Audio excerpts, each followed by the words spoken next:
Bonjour et bienvenue sur Radio Mangalala. Dans cet épisode, on va parler de Steve Wemby. Steve Wemby est un journaliste d'investigation congolais, criminologue et reporter de guerre basé à Kinshasa, la République démocratique du Congo, spécialisé dans le reportage sur les conflits armés, les incidents de sécurité et les crises humanitaires.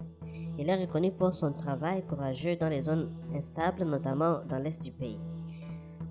En tant que freelanceur, il collabore avec des médias internationaux des renom et dirige également Info Direct, une plateforme d'information qu'il a fondée. Son engagement pour la liberté de la presse l'a souvent placé au cœur des controverses, y compris des arrestations arbitraires par des autorités congolaises. Né en RDC, Steve Wemby a grandi dans un contexte marqué par des conflits persistants qui ravagent les pays depuis des décennies. Bien que peu d'infos soient disponibles sur son enfance, son parcours éducatif reflète un intérêt précoce pour la sécurité et la justice. Il a étudié au département d'anglais de l'Institut supérieur pédagogique ISP Bukavu, où il a obtenu un graduat. Par la suite, il s'est spécialisé en criminologie au Kenya, Institute of Security and Criminal Justice, obtenant un diplôme en criminologie en 2020, après un programme de 2 ans. Cette formation lui a fourni les outils analytiques pour aborder les questions de sécurité et la criminalité qu'il applique dans ce journalisme d'investigation.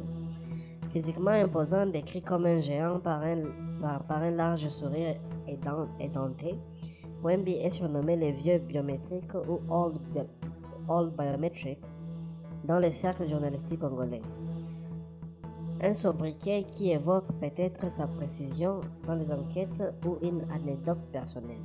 Steve Wemby a commencé sa carrière en tant que journaliste freelance, se concentrant sur les reportages de terrain dans les régions de conflit.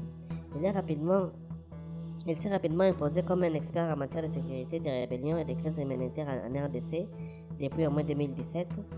Il collabore avec des médias internationaux, notamment The New York Times, pour lesquels il a couvert des sujets sensibles tels que l'épidémie d'Ebola, les attaques des groupes armés, les tensions frontalières avec le Rwanda et les échecs des missions de maintien de la paix des Nations Unies. Ces reportages mettent l'accent sur l'instabilité